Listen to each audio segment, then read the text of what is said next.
Pag-ahari ng Diyos sa ating panahon at sa nababagong panahon sa ating bagong Jerusalem.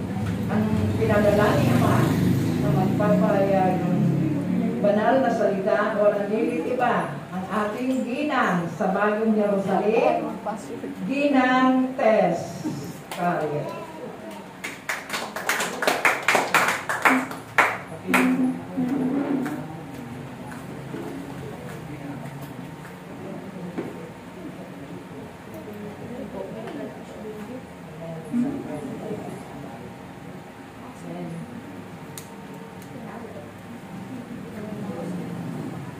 Maraming salamat na aking kapatid na tagapakilala. Buhay ba ang Diyos? Amen. Siyempre, bago ang lahat. Ako'y nagbibigay pugay sa ating Amang Yahweh. Muli magandang hapon sa iyo, Amang Yahweh. Sa iyo, Panginoong Jesucristo, sa Banal na Espiritu Santo, sa ating mahal na Nandang Maria, at sa inyo, mga kapatid ko, sa pananampalataya, mapagpalang hapon sa ating lahat. Amen? Good morning sa lahat. Amen? Talagang pinagpala ba tayo? Set my spirit free. Yahweh Shaddai. The will of the Father. Yes, I will. Maraming palakpak. Palakpakan natin Panginoon. Ako'y nagpupulit na papasalamat sa atin ito. Muli ako'y pinagkatiwalaan niya na ihayag ang katotohanan. Dahil ito'y biyaya sa bawat isa sa atin. Amen ba? Malakas sa palakpak sa ating buhay. Lord na Diyos! Arit ko siya! Iyalaya mo na ko siya. Iyalaya mo na siya.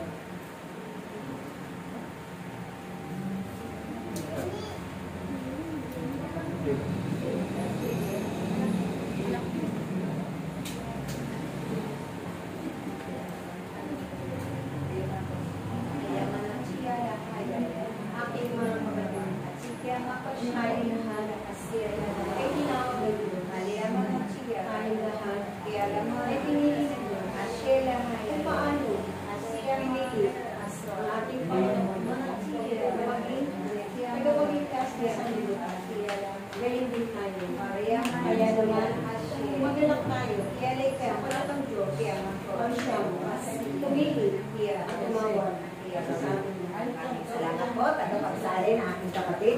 Malakas sa palakpak sa ating Diyos sa buhay. Maraming palakpak! Maraming grasya! Ang daming biyaya at grasya na pagpapalang aagos sa atin. Noon pa man, umaagos na, magpahanggang sa ngayon, na walang patid na biyaya at grasya. Bagamat nariyan yung mga pagsubok na pinahintulutan ng ating Ama nasa langit, sa ating tahanan, dito sa ating gawain, napakaraming pagsubok.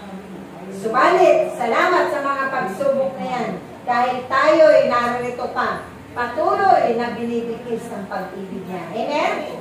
At patuloy na sinasanay niya upang ihayag ang katotohanan. Amen?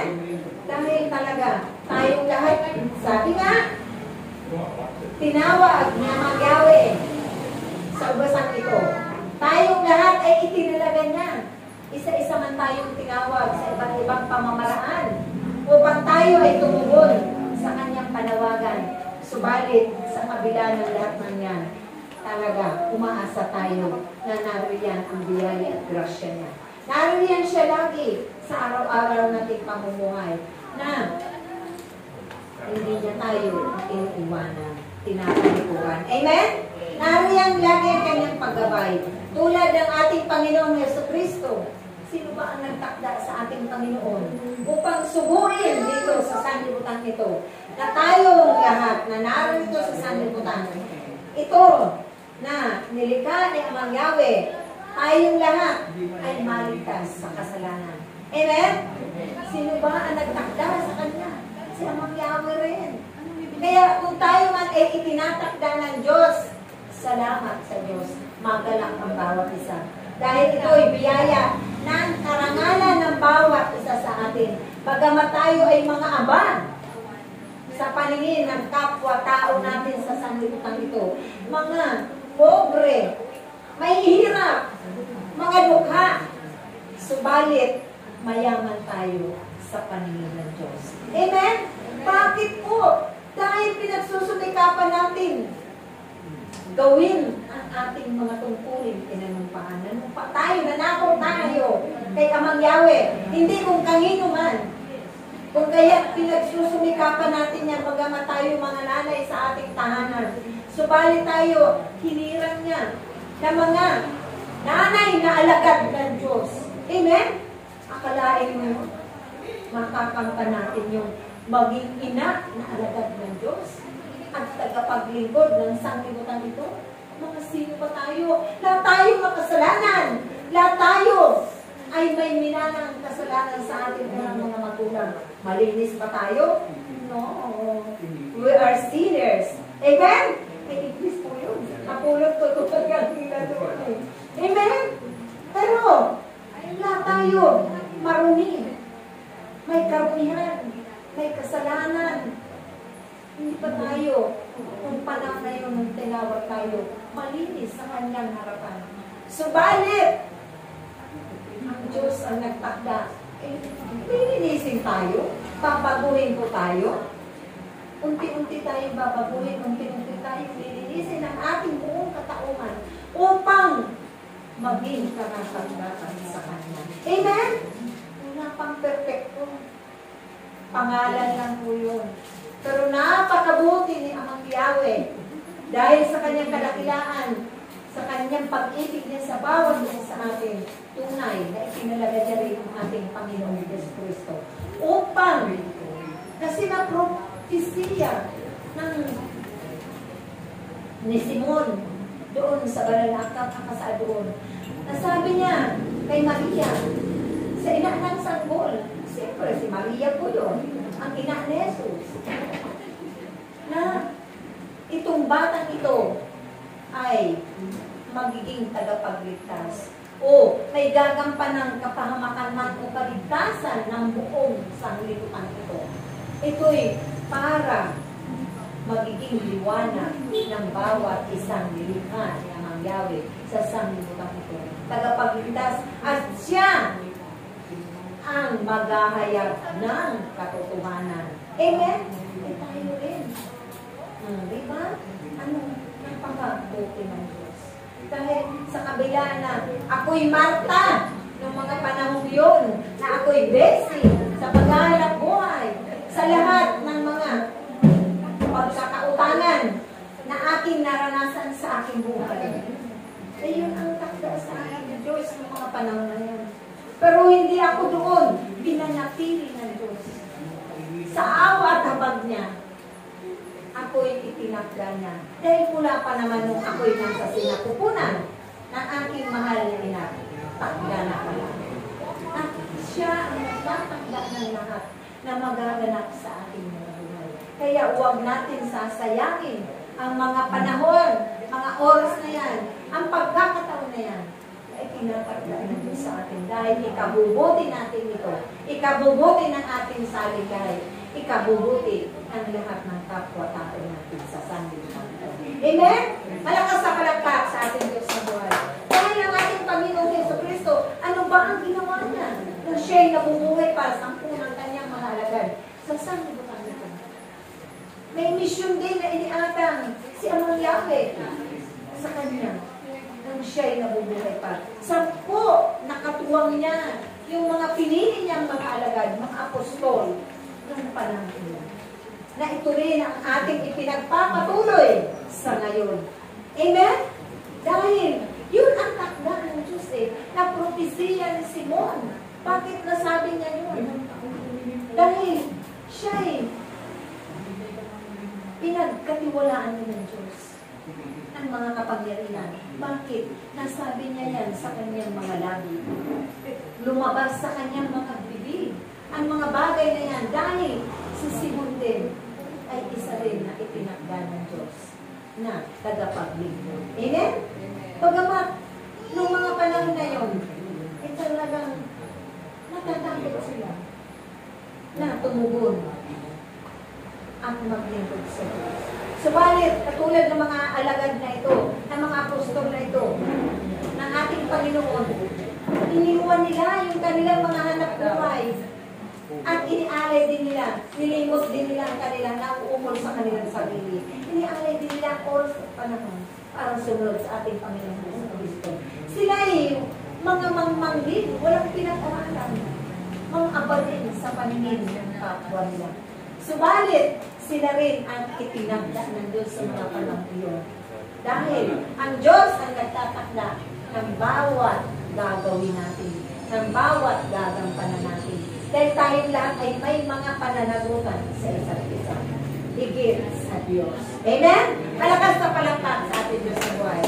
Sabi nga sa kanta, tayong lahat ay pinili ng Diyos. Tayong lahat ay pananagutan sa isa't isa. Tayong lahat ay tinipon ng Diyos. Nakapiling niya. Amen? Kasama ba natin si Amang Yahweh? Kasama natin ang ating Panginoong Hesus Kristo? Kasama ba natin ang ating mahal na Inang Biring Maria? Kasama ba natin ang banal na Espiritu Santo? Siyang kapangyarihan ng Diyos. Amen. Lahat ibinigay niya, ipinagkaloob niya sa komunidad na ito na kanyang pinalulugan. Narito na tayo mga kapatid sa bagong Jerusalem. Ang iba nga, inaantay pa nila ang bagong Jerusalem na dumating sa kanilang mga buhay, sa kanilang buhay paglilito. Pero tayo, napakapalad natin at ibinigay na ng Diyos, ibinaba na dito sa bundok ng North Wind, Novaliches, Quezon City. Ang bagong Jerusalem na yan na nagmula sa sentrong Jerusalem na ibinabaan ng Yahweh. Napakapalad natin dahil isa tayo doon sa kanyang tinawag, sa kanyang bagong Jerusalem. At narito tayo, kapiling natin ng Diyos. Ito ay magiging bayan ng Diyos. Amen? Malakas na palakpak sa ating Diyos. So sabi nga, ni Simon, ikaw, Inang Maria, masasaktan ang iyong puso sa mga panahon na yan, pagdating ng mga pakdang panahon na yan. Kung ano man ang magiging gampanin ng iyong anak. Dahil kung iyan ay kapahamakan man, kaparusahan man, tungkulin man na ikabubuti ng lahat ng tao, ikapagliligtas ng lahat ng kapwa-tao natin sa sanlibutan ito. Masasaktan sa iyong puso na parang pinarakan ng balaraw. Ang balaraw, parang punyal. Parang sinaksak ang puso ng ating mahal na Inang Biring Maria. Dahil nga, sa kamatayan ng ating Panginoon. Siya ang ipinakay sa krus. Hindi yung kanyang mga pinaglingkuran. Pinagaling, pinangaralan. Diba po? Pinalaya sa pagkakagapos sa masamang espiritu na umalipin sa kanilang mga sarili. Diba po? Amen? Dahil yun ang buhay ng ating Panginoon. Kaya ihanda na niya ang kanyang puso na looban para doon sa magandang.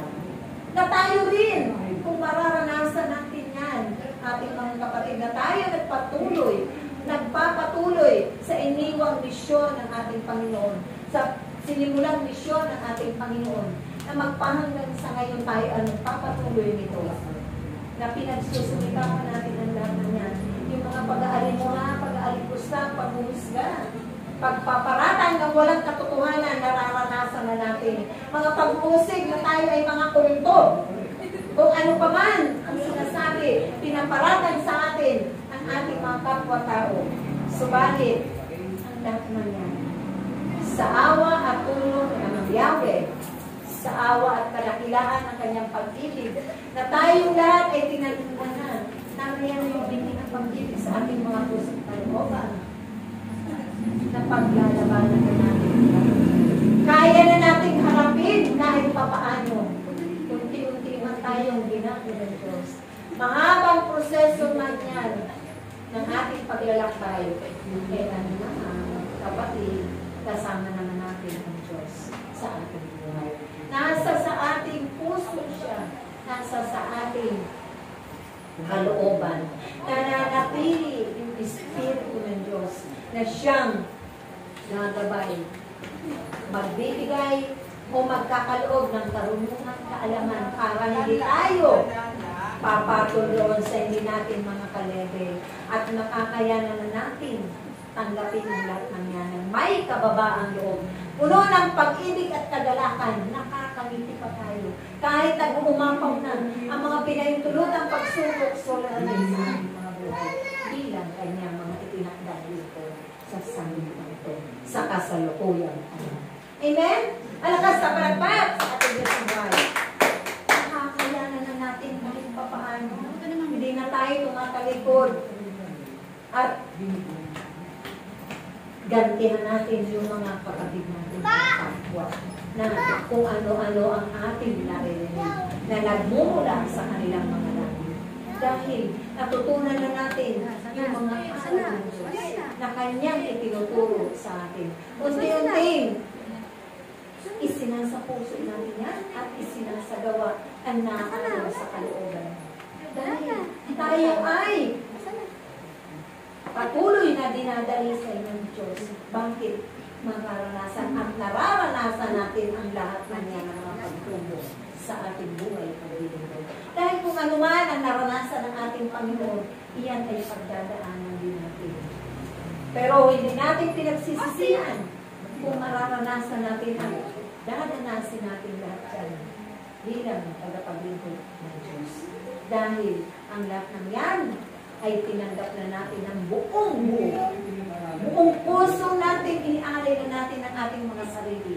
Ang ating oras at panahon, inialay na natin, nilibot na natin ang ating mga sarili. Kundi ang inuunawa na lamang natin at iniintindi natin yung kapakanan, ikabubuti ng lahat ng kapwa natin tao. Amen? Malakas na palakpak sa ating dahil ang nananaig lang sa ating mga pusong kalooban, ang naninibabaw na ay ang kapangyarihan ng banal na Espiritu Santo. Kapangyarihan ng Diyos. Tanawa kahit sa ating tahanan, ang pag-ibig ng Diyos ang manatili at ang kapangyarihan niya ang magibabaw, hindi ang kapangyarihan ng ating kalaban. Kapangyarihan sa tanan, kapangyarihan ng masamang elemento. Dahil ang lahat ng yan ay naitatago natin. Natuto na tayo na itapon ang lahat ng yan masama sa apoy ng impyerno. Marunong na tayo ng mabuti at masama. Kung masama ang kilos ng ating kausap, kung ano ang lumalabas sa kanyang mga bibig, kung ano ang kilos ng kanyang pangangatawan, kung ito'y kalaban na o kakampi. Amen? O kapamilya o kapuso. Amen? Malakas na palakpak sa ating Diyos ng buhay. Dahil lahat yan itinuro na ni Amang Yahweh. Siya ang Diyos na nagtuturo na sa atin ngayon sa kasalukuyang panahon. Na siya ang Diyos na nangunguna at batid niya ang lahat mulang naililin sa atin. Panginoon Amang Yahweh. Kaya huwag nating katakutan ang pumapatay na laman ba yun? At huwag nating at kaluluwa. Dahil tayo ay pinupuno natin ng Amang Yahweh ng kanyang kapangyarihan. Tayo ay laging inaaralan niya. Tayo ay laging pinangungunahan niya. Ginagabayan niya. Nariyan pa nga mga anghel na pinapadala niya. O diba, ang daming bonus na pagpapala at liyaya. Hindi lamang yung ating mga, bakit tayo palagi narito, nakikipagtipag kay Amang Yahweh?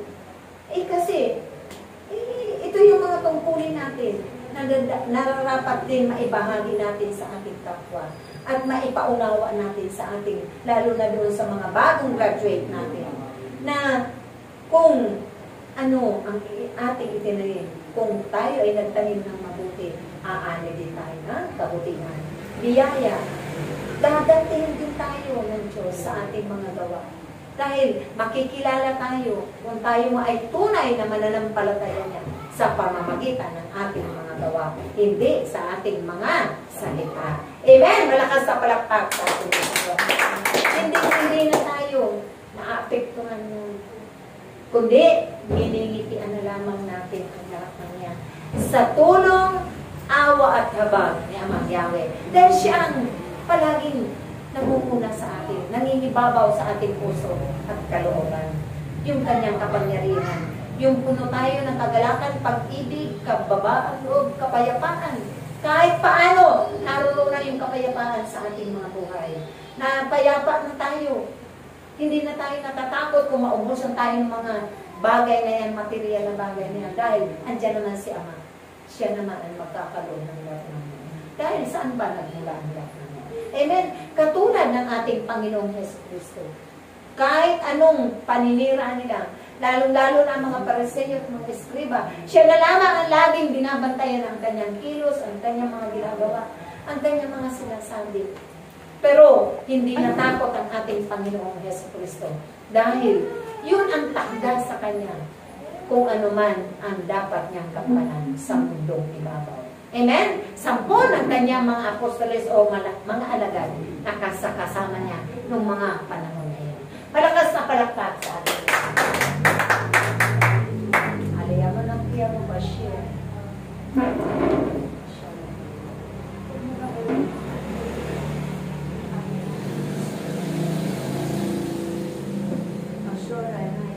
Kaya nga, Korea nga na po, tayo lahat, Korea, magpatuloy, Korea nga na po, ilang mga tinawag at hiniran, kaya nga pa siya, ang ating Panginoon, Alaya nga na siya, at tayo, ay patuloy, na makibahagi, kaya nga po, sa kanyang pasanin, sapagkat tayo lahat, ay kanyang mga Amen. Malakas na palakpak sa ating Diyos at Lord.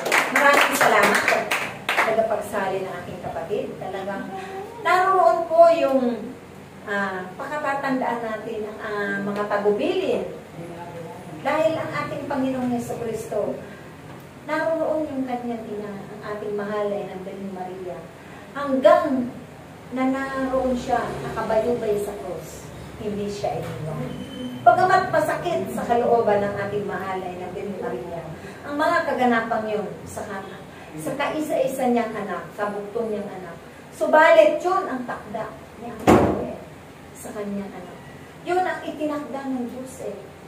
Hindi natin pwedeng baguhin yun dahil yun ang takda. Dapat maganap, dapat mapangyari ang takda ng Diyos sa kanyang buhay. At ano naman ang kapalit nun? Siyempre, inilagay siya ng Diyos bilang hari, isang hari na kanang kamay ni Amang Yahweh, tagapagmana tulad din natin. Amen? Mga tagapagmana ba tayo ng ating Panginoong Amang Yahweh? Yun din ang hari ni Amang Yahweh na hindi tayo mapahama, hindi tayo maligaw ng landas, kundi ang landas na ating tahakin din yung tinahak ng ating Panginoon Jesucristo. Amen? Amen. Dahil tayo man ay kaisa na ng ating Panginoon, tinanggap na natin siya sa ating buhay. Siya ang nagpalaya sa atin sa lahat ng ating pagkakagapos. Walang sino man makakakalag ng mga panikalang yan sa ating buhay, kundi ang ating Panginoon lamang. Amen? Kaya napakapalad natin mga kapatid na tayong lahat ay itinakda din ng Diyos. Isa-isa man, iba't iba man pamamaraan ang pagtawag ni Amang Yahweh sa bawat isa sa atin. Subalit ang lahat ng yan, magpahanggang sa ngayon, hanggang sa walang hanggan, gagampanan din natin ang lahat ng ating mga tungkulin. Amen? Malakas sa palakpak. Gagawin din natin sa abot ng ating makakaya, sa abot ng lakas ng ating mga pangangatawan. Dahil nangako tayo. Amen? Amen. At ito rin ang takda niya sa atin, sa bawat isa sa atin. Kaya huwag natin susukuan ang gagampanan natin mga tungkulin. Huwag nating panghihinawaan na paglingkuran ng ating mga kapwa dahil sa pamamagitan ng ating paglilingkod ng buong pusong may kababaang loob. Puno ng pag-ibig, kagalakan, na walang reklamo, na maririnig sila sa atin. Huwag tayo reklamo ng reklamo dahil wala tayong mapapala kapag tayo ay mareklamo bilang tagapaglingkod na itinakda niya. Amen, mga kapatid? Pagkaiingatan na natin ang ating mga pananalita, ang ating iisipin, ang ating mga paggawa. Dahil pinapaalalahanan tayo lagi ni Amang Yahweh. Ito ang itinuturo niya sa atin na maging mabuti tayo sa lahat. Wala tayong itatanging paglilingkuran tulad ng ating Panginoong Jesucristo. Wala tayong pipiliin kahit anuman ang sabihin nila, anuman ang ating maririnig doon sa mga kapwa natin na iba. Ang lahat ng yan ay huwag natin iintindihin. Dahil yan ay sabi-sabi lamang ng mga tao, ng mga kapwa natin. Hindi yan ang salita ng ating Amang Yahweh. Hindi yan ang katotohanan. Kaya, hindi natin dapat bigyan ng oras at panahon yan. Huwag natin pag-aaksayan ng panahon, ng oras at panahon, nang doon tayo gugugol sa mga hindi kaaya-aya, hindi makatutulong sa ating ministeryo, sa ating panahon ito. Dahil, mahirap na. Baka tayo ay mapalo ni Amang Yahweh. Amen? Ano ang gusto niyo po, mga kapatid? Biyaya o parusa? O sumpa? Siyempre, biyaya na siksik, liglig at umaapaw na walang hanggang biyaya. Ganting pagpapala sa pamamagitan ng ating mga gawa. Amen? Malakas sa palakpak. Hindi natin panghihintayangan ang mga inilalabas natin sa ating mga kamay. Ang mga oras at panahon na ating ginugugol. Dahil sabi nga, yung 3 T ang kailangan makita sa ating buhay paglilingkod. Unti-unti man yan. Ang marami sa amba nagmumula sa konti. Amen? Matatapos din yan. Dadaan lang yan. Mauubos din yan ng mga pagsubok na yan. At dyan tayo pinatitibay at pinakatatag. Higit ang ating pananampalataya ng ating Amang Yahweh. Malakas na palakpak sa ating Diyos sa buhay. Maraming palakpak! Konting palakpak! Walang break. Set my spirit free. Yahweh. Yahweh Shaddai. The will of the Father. Yes, I will. Amen. Malakas na palakpak. Hallelujah. Talagang ang sorpresa ang ating Panginoon, Amang Yahweh. Lagi tayong sinusorpresa. Lagi tayo nga maging handa sa lahat ng pagkakataon. Sa lahat ng gawain. Sa lahat ng itatakda niyang gawain. Kailangan handa lang tayo lagi. Dahil sinasanay tayo Lalong sinasanay tayo sa pagpahayag ng katotohanan, sa paglilingkod ng tulad ng pagte-therapy, sa paglilinis, sa pagbubuhat ng kung ano man ang dapat buhatin kapag may seminar. Amen? Mga bangko, mga lamesa, mga gamit sa kusina, mga pagkain, mga tubig, sinasanay tayo ni Ama dyan sa maliliit na bagay na yan. Pero malaking bagay yan para sa Diyos, para sa ating kapwa. Amen? Malakas na palakpak sa ating Diyos. Kahit sa oras na sinasanay tayo na maging on time tayo, hindi Pilipino time, kahit Pilipino tayo. Amen, mga kapatid? Malakas na palakpak sa ating Diyos sa buhay. Maging on time. Dahil bawal din malate. Kasalanan din ang malate lagi. Amen? So, doon sa tagpo na naroroon na ang ating Panginoon sa krus, na nakabayubay siya sa krus. Hindi kailanman iniwan ng mga mayon. Naroon din yung paborito niyang alaga. Amen? Tayo rin, hindi natin yan iiwanan. Ibabagsak yung krus na yan at pasampasan natin ang bawat isa sa atin. Dahil pwede naman panandalian na ilapag natin yon. Pero kailangan buhatin yan ng maayos. Huwag natin pabawasan ng krus na yan. Baka gagamitin natin yan. Huwag bawas ng bawas. Huwag putol ng putol. Pasanin natin yan ng buong puso na may kagalakan. Hindi tayo magrereklamo na napipilitan. Dahil narariyan ang ating mga kapatid. Andiyan si Mama Mary. Katuwang natin. Ay Mama Mary, idulog mo naman ang aking mga problema sa iyong bugtong anak. O, di ba? Ang ating Panginoon naman, idudulog naman yun. Kaya mangyari. Oh, ang dami nating katuwang. Kaya magiging, sabi nga ng ating Panginoon, ang lahat na napapagal, kayong lahat ay lumapit sa akin upang kayo ay aking pagpapahinhin. Dahil ang aking pamatok na ipagkakalog sa inyo o ibibigay sa inyo ay magaan kasanin, magaan laging. Dahil maraming katuwang eh. Amen? Nagtawag ang ating Amang Yahweh, nagtakda ng maraming kapatiran para tayo ay pagdigkisin ng pag-ibig niya, pagkaisahin, magpunawaan, magtutulungan, magpunuan ng bawat pagkukulan ng bawat isa. O kung ano man ang mga pagkakasala, magpatawaran. Amen? Talagang magbigayan na eh. Hindi yung puro aking kaswapangan, karamutan, hindi magiging bukas palad, palaging nakatikom yung kamay. Anong biyaya ang ating matatanggap kapag naging tikong ang ating mga kamay? Walay. Amen? Alakas na palakpak sa ating Diyos ng Panginoon. Isa na lang. Kaya talagang ang ating Panginoon Amang Yahweh magpahanggang sa ngayon, kahit man tinawag tayo ng mga mapuputi ng ating mga buhok, nasa dapit hapon na tayo, pero pinagkakaloban na tayo ng kalakasan, karunungan, kaalaman, para hindi tayo maging mangmang sa katotohanan. Dahil ito yung pamamaraan niya, upang tayong lahat ay laging magpatotoo, upang tayong lahat ay maglingkod ng walang sawa, hanggang sa wakas ng ating buhay. Till death do us part. Amen? Na siya lamang ang ating papupurihan, sasambahin, at paglilingkuran. Dahil ito ang kanyang kalooban. Amen? Malakas na palakpak sa ating Diyos na Diyos. Hindi tayo natatapos sa wala, kundi matatapos tayo sa mayroong biyaya, siksik, liglig na pagpapala ang kapalit niya. Yung mahaba lang mo, pahabain mo ng isang oras ang iyong buhay, mapapahaba ba natin yan? Madudugtungan ba natin yan? Kundi ang Diyos lamang. Amen? Ay, naku, hindi natin yan mapangyayari sa atin. Kahit doktor ka, kahit nurse ka, wala kang kapangyarihan.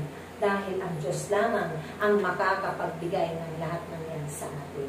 Kaya, huwag tayong manghinawa na tularan natin ang ating Panginoong Jesucristo. Dahil siya ang ating modelo. Siya ang pinaka-the best na modelo na nararapat. Tingnan natin lagi ang cross na yan, kung papaano siya nakabayubay yan. At kung pagdadaanan man natin yan sa ating buhay paglilingkod, pasalamatan natin yan. At huwag natin pagsisihan na tayo ay itinakda ng Diyos. Ang lahat ay pasalamatan lamang natin. Amen? So, yun lamang po, mga kapatid. Uling magandang hapon. Maraming salamat. Amang Yahweh.